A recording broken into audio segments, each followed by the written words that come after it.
1519년 스페인의 식민지 정복자 에르난 코르테스는 군대를 이끌고 유카탄 반도에 상륙합니다. 아즈텍 제국을 발견한 코르테스는 각종 보석과 황금, 정교하게 조각된 석조 건물들의 모습에 감탄을 금치 못했죠. 우리는 이스타팔라파로 전진했다. 호수 위에 떠있는 마을과 강변에 늘어선 거대한 촌락의 광경이 마치 아마디스의 이야기에 나오는 몽상의 세계와도 같았다. 커다란 탑과 신전들이 수면 위에 우뚝 솟아 있었는데 모두 석조 건물이었고 금과 보석으로 꾸며진 도시를 목격한 병사들 중에는 진정 꿈을 꾸고 있는 것이 아닌가라고 말하는 자도 있었다.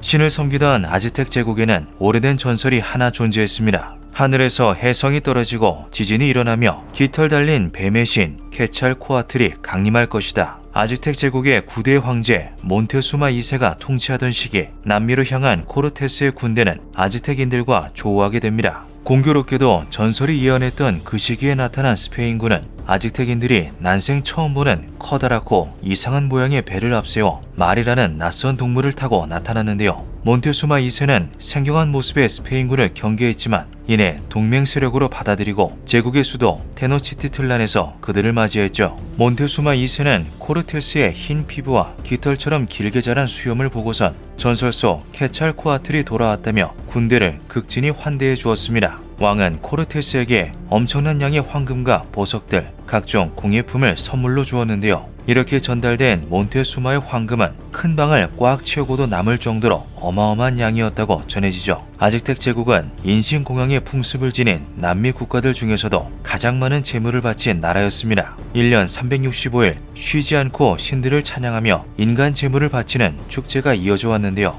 스페인군이 아즈텍을 방문한 기간은 신을 모시는 톡스카틀 축제 기간, 즉 포로들의 심장을 꺼내는 의식이 진행되는 기간이었죠. 문제는 코르테스를 잡기 위한 또 다른 군대가 진격해오고 있다는 것이었습니다. 코르테스가 아즈텍에 데려온 군인들은 코르테스의 독단으로 데려온 탈영병들이었는데요. 이에 분노한 벨라스케스 총독이 1200명의 코르테스 토벌군을 남미로 보냈던 것이죠. 결국 톡스카틀 축제 동안 코르테스는 부관 페드로 알바라도와 100명의 군인들을 테노치티틀란에 남겨둔 채 본인은 300명의 군인을 이끌고 코르테스 토벌군을 막으러 떠나게 됩니다. 코르테스를 대신해 스페인군을 이끌게 된 알바라도는 열렬한 기독교 신자의 다혈질이며 충동적인 성격을 가진 인물이었죠. 1520년 5월 10일 톡스카틀 축제가 열리는 아즈텍 대신전을 중심으로 약 600명의 아즈텍 고위 귀족들이 모여들었습니다. 이들은 대규모의 포로들을 제단에 올리며 끔찍한 의식을 진행하는데요. 남자는 심장이 뽑혔으며 여자는 가죽이 벗겨졌죠. 희생자 중에는 코르테스 군과 동맹 관계였던 이웃나라 틀락스 칼텍의 포로들도 있었습니다. 눈앞에서 잔인하게 죽어가는 동포의 모습을 본 틀락스 칼텍 출신의 전사들은 분노를 참지 못하고 알바라도에게 달려갔죠. 아즈텍인들은 코르테스가 자리를 비운 동안 테노치티틀란의 모든 스페인군을 몰살시킬 계획입니다. 하지만 이것은 진실이 아니었습니다. 틀락스 칼텍이 스페인군과 아즈텍 사이를 이간질하기 위한 거짓말에 불과했는데요. 끔찍한 광경에 정신을 못 차리던 알바라도는 그만 감쪽같이 속아 넘어가 버리고 말죠.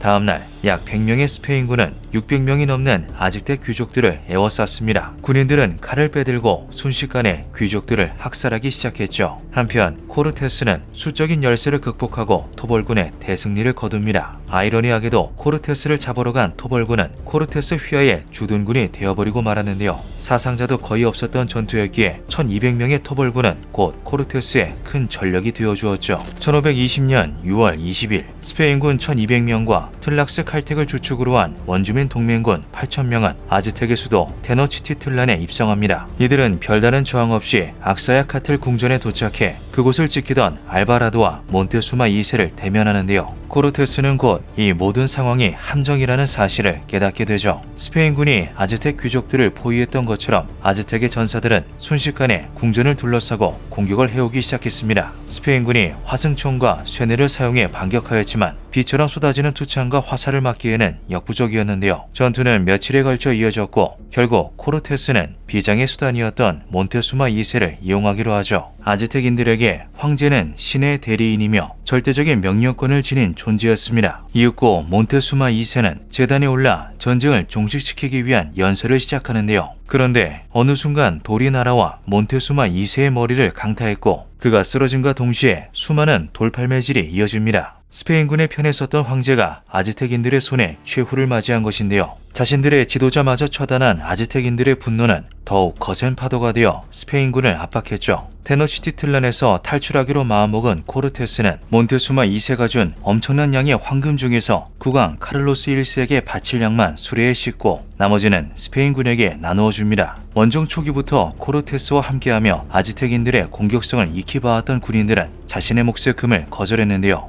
반대로 코르테스 측에 합류한 지 얼마 되지 않았던 토벌군 병력들은 자기 목 이상의 황금을 갑옷 속에 마구 쑤셔 넣었죠. 6월 30일 새벽 코르테스의 군대는 태풍이 부는 날씨를 틈타 테노치티틀란을 빠져나왔습니다. 호수 한가운데 세워진 수중 도시는 오직 다리를 통해서만 출입이 가능했는데요. 말을 타고 줄지어 도시를 빠져나가는 스페인군은 금세 발각되었고 곧장 수많은 아즈텍 전사들이 카누를 타고 스페인군을 쫓아오기 시작했죠. 온몸을 황금으로 채운 군인들은 그 무게로 인해 퇴각하는 속도가 훨씬 느릴 수밖에 없었습니다. 적들을 피해 호수로 뛰어든 그들은 금의 무게로 인해 호수 아래로 가라앉아 버리고 말았는데요. 겨우 무트로 후퇴한 코르테스 역시 질척이는 진창 때문에 황금이 가득 실린 수레를 두고 도망칠 수밖에 없었죠. 이 슬픔의 밤 사건은 아메리카 정복 역사상 가장 많은 유럽인이 살해당한 패전으로 기록되어 있습니다. 당시 코르테스가 올린 보고에 따르면 약 2만 명에 달하는 동맹군 중 생존자는 채 200명도 되지 않았다고 하니 그 피해를 짐작해 볼 수 있죠. 하지만 아즈텍 제국 역시 스페인군 못지않은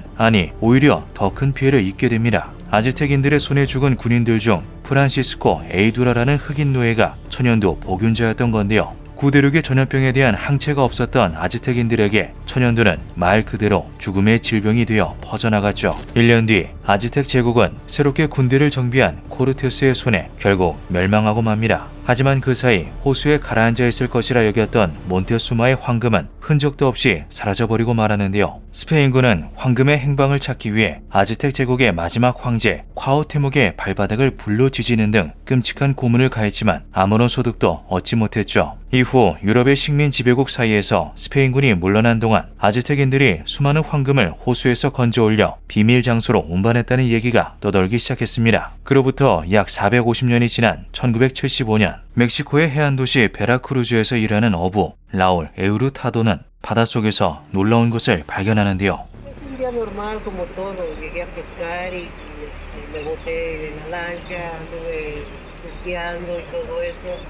Y ya de regreso, pues me topé con la fortuna de ver un pedazo de metal en el fondo del mar, semienterrado.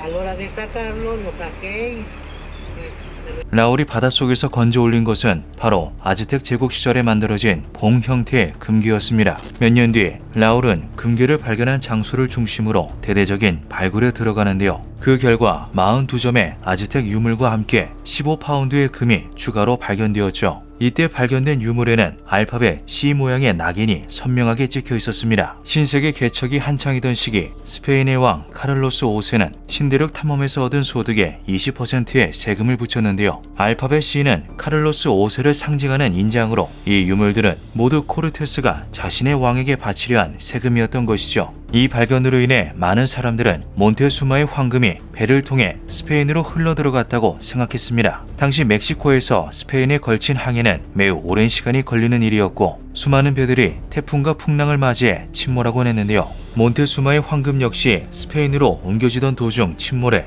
바닷속 어딘가로 가라앉았다는 가설이었죠. 이때 라울에 의해 발견된 유물들은 멕시코 베라크루즈 박물관에 어부의 보물이란 이름으로 전시되어 있습니다. 박물관 측에서는 이 유물들의 산지와 생성 시기를 알아내려 했지만 물속에 너무 오래 묻혀있던 관계로 정확한 연대 측정은 힘든 상태였죠. 어떤 이들은 몬테수마의 황금이 아즈텍 멸망과 함께 멕시코에 묻혔다고 말합니다. 1981년 멕시코 시티의 한 건설 현장에서 아즈텍 시대에 만들어진 것으로 추측되는 금 조각이 발굴되었기 때문인데요. 2019년에는 1.9kg의 몬테수마 시대 금괴가 발견되며 추측에 힘을 실어주기도 했죠. 하지만 그 중에서도 가장 많은 이들의 지지를 받은 가설은 몬테수마의 황금이 미국 북부로 옮겨졌다는 이야기였습니다. 근대까지 몬테수마의 황금이 숨겨져 있다고 여겨진 곳은 애리조나주의 슈퍼스티션 산맥인데요. 여기에는 확실한 근거가 존재했죠. 1800년대 후반에 활동한 독일계 이민자 제이콥 볼츠는 슈퍼스티션 산맥 깊숙한 곳으로 탐험을 떠났다가 어마어마한 양의 황금을 가지고서 돌아옵니다. 슈퍼스티션 산맥에 숨겨진 황금에 관한 이야기는 순식간에 미국 전역으로 퍼져나갔는데요. 당시 미국에서는 독일인을 네덜란드인을 뜻하는 더치맨이라고 불렀고, 이에 숨겨진 금에는 더 로스트 더치맨스 골드라는 이름이 붙게 되죠. 하지만 맨 처음 금을 발견했던 볼츠를 제외하고는 그 누구도 숨겨진 금을 찾지 못했습니다. 그리고 볼츠는 죽을 때까지 자신이 어디에서 금을 발견했는지 밝히지 않았죠. 현대에 접어들며 많은 이들이 보물찾기를 포기했지만 트레저 헌터 조시 펠드먼은 여전히 발굴 활동을 멈추지 않고 있습니다. You want to see gold from the Superstition Mountains? Yes, I do. Follow me. Look through this material.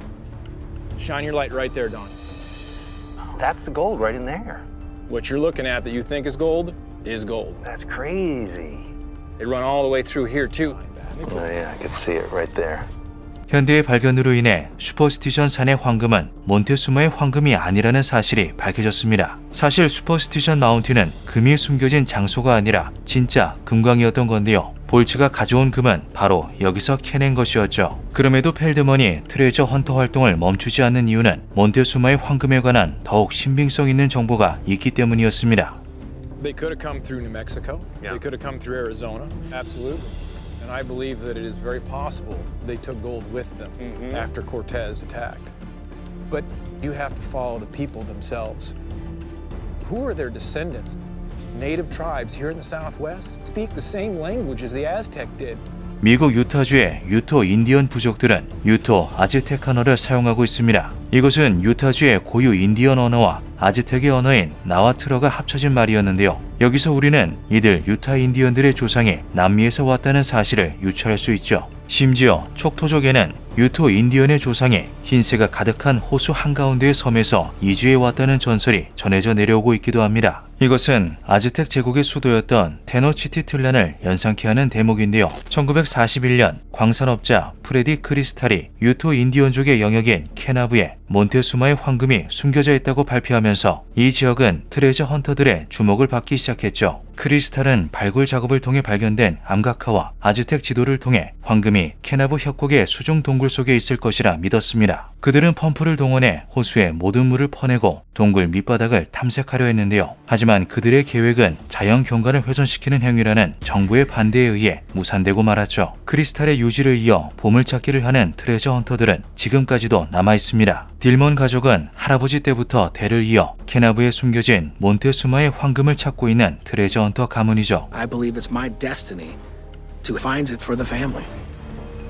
할아버지인 레이 딜먼의 연구에 따르면 케나브 협곡의 수중 동굴은 또 다른 동굴 혹은 수원지와 이어져 있을 확률이 높다고 하는데요. 딜먼과의 가장 대는 서로 연결된 동굴이 몬테수마의 황금으로 이어지는 터널이라고 믿었습니다. 문제는 이 협곡에만 117개가 넘는 지하샘이 존재한다는 것이었죠.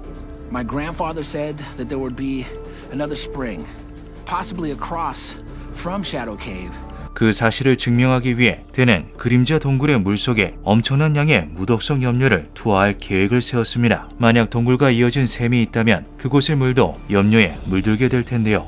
Let's do it. Let's jump in the vehicles and get to where we need to be. The dye is being pumped into the spring right now.